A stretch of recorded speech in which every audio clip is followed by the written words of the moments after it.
Here's another new one.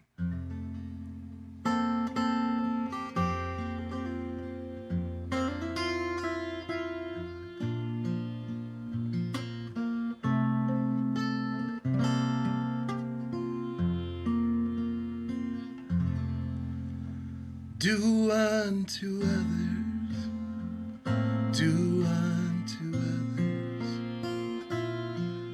as you'd have them do to you. So it is written, if we just listen to the gospel truth. In every life there comes a time to practice what you preach. God has no hands, God has no hands. What are you praying for? Some people say the Lord has his way, but God has no hands but yours.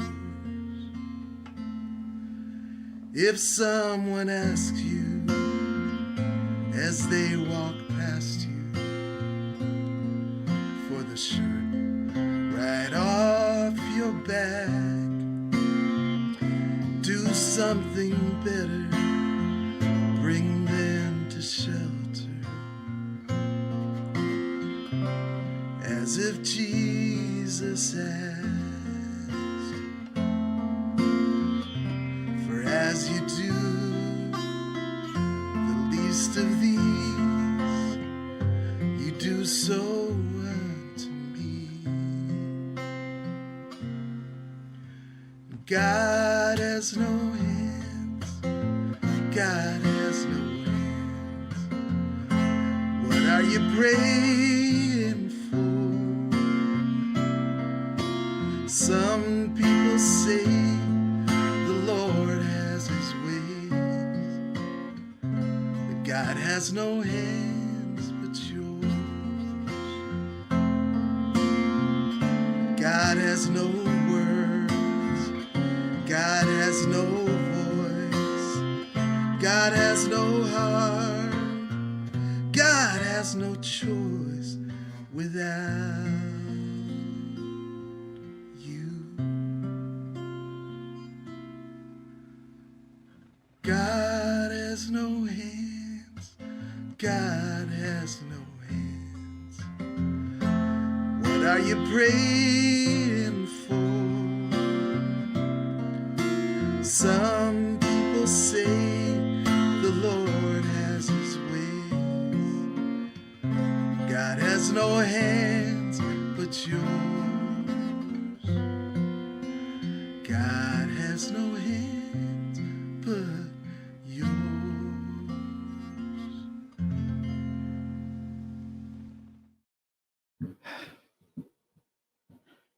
You know, when we hear the words and melody of Tom's song, not this one, but any of his songs, when you hear the very words of Jesus from our reading today, but if you let go, reckless in your love, you'll have life forever. And when you listen to the words of our dear brother, Craig Womack, who just broke things open this morning and helped us see our place in this effort and how maybe we're just late to the train. But thank God the train hasn't left the station and left us behind. Thank you, Craig, for your words and your wisdom. And when I listen to the deeper truths of our Christian faith, it makes me wonder how so many that claim to be Christian have gone so far astray.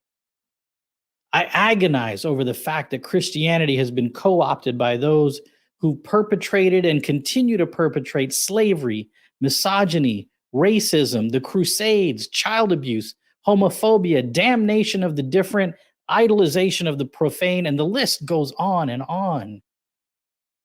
And the result of this sinister co-opting of a beautiful faith is that many, many good people throw their hands up and say, after what I've learned about Christianity, how the bleep can I call myself one?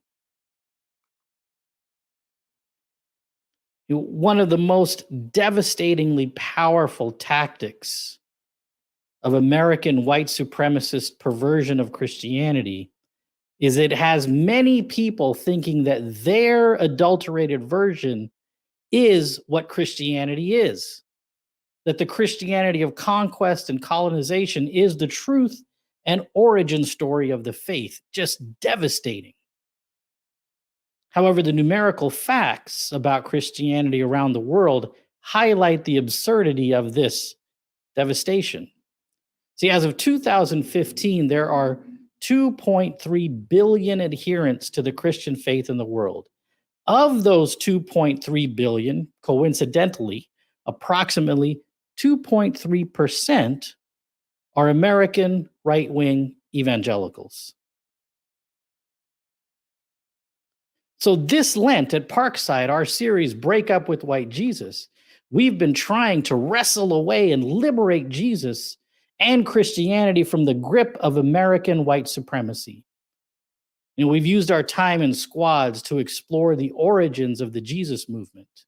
And when you look at the origins of our faith, it is a faith born of brown people, people who were marginalized, brutalized, and occupied.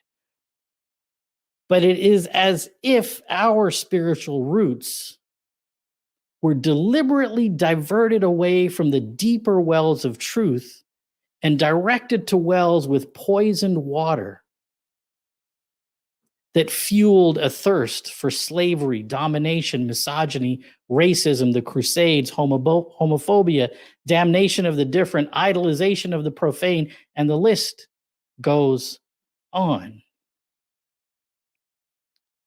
But go back and see, in those origin days of the Jesus movement, as the Pharisees noted, and I quote from today's reading, it's out of control. The world's in a stampede after him. You see, there is a powerful attractiveness to the message of Jesus. And it did indeed spread, but the church somewhere along the lines lost touch with what love thy neighbor as thyself really means. But the good news is that the kernels of truth and the beauty of the Christian faith still exist. The deep wells of truth are still full of water, waiting for us to tap in and drink and drink and drink. From the reading today, the words of Jesus are written as if they were written just for us today. The voice didn't come for me, but for you. At this moment, the world is in crisis. Now Satan, the ruler of this world, will be thrown out. And as I am lifted up from the earth, will attract everyone to me and gather them around me. See, the essence of being a disciple of Jesus is to lift up Jesus by lifting up the values he taught and embodied, and by lifting up the people he lifted up. Do unto others, so it is written. If we just listen to the gospel truth, in every life there comes a time to practice what you preach. Some of us have found ourselves in the wilderness at a crossroads of faith this Lent, with our past behind us and a decision before us.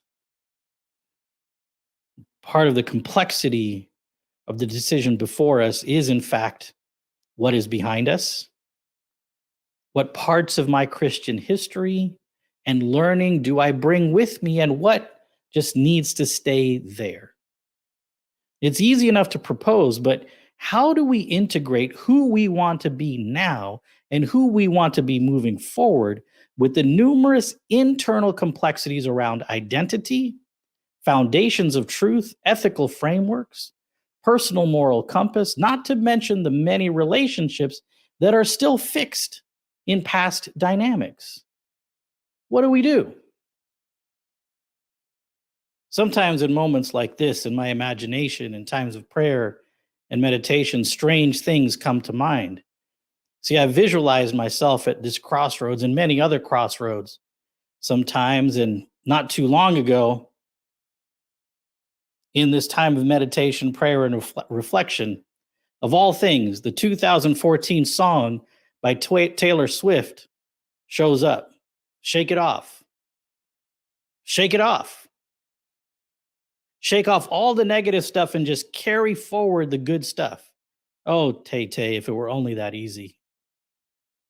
But her words are not all bad, because shaking it off can produce some results. Now, stick with me for a second. I'm going to use a ridiculous example. Every so often here at our home, we shake out our area rugs. We take them to the back deck, and when I say shake, I mean as violently as I can shake these rugs. First, there is a storm of dust. Pet hair and who knows what else comes flying off. Gets into my eyes and into my nose, and oftentimes I need to take a moment to sneeze, wipe my eyes, and then return. But no matter how much I shake that rug, there's always more dust. But with every shake, there's less dust than before. Shake it off. And just like with our area rugs, one shaking isn't enough, because dust, pet hair, and all sorts of things continue to pile up. Shake it off needs to be repeated from time to time. The title of the sermon today is Rediscipling. And for some of us, rediscipling is possible. You see, we can shake off the best we can, and what's left, we can carry forward, because the remaining dust isn't so toxic that it prevents us from moving forward in new ways. However, for some of us, the lingering dust has levels of toxicity that are dangerous to our well-being and our future potential. And in that case, rediscipling just won't work. What is then needed is to dispose of the old rug, disinfect where it once lay, and when ready, find a new rug. Often the new rug is going to be a different pattern, maybe even a new tradition. And sometimes the new rug means getting newly acquainted with a tradition that you thought you once knew. Whatever the case, our time has come to cast out white Jesus and get rediscipled, or get truly discipled for the first time. Some people say the Lord has his ways, but God has no hands but yours. Your discipleship is vital to the spread of the good news. We can no longer wait for someone else to do the work for us. We have seen and are living in the devastating effects of toxic Christianity ruling the day, and that must be countered with the Jesus way of peace, love, inclusion, and justice. Disciples of Jesus, God has no hands but yours. Our time has come to cast out white Jesus and get rediscipled, or get truly discipled for the first time. Amen.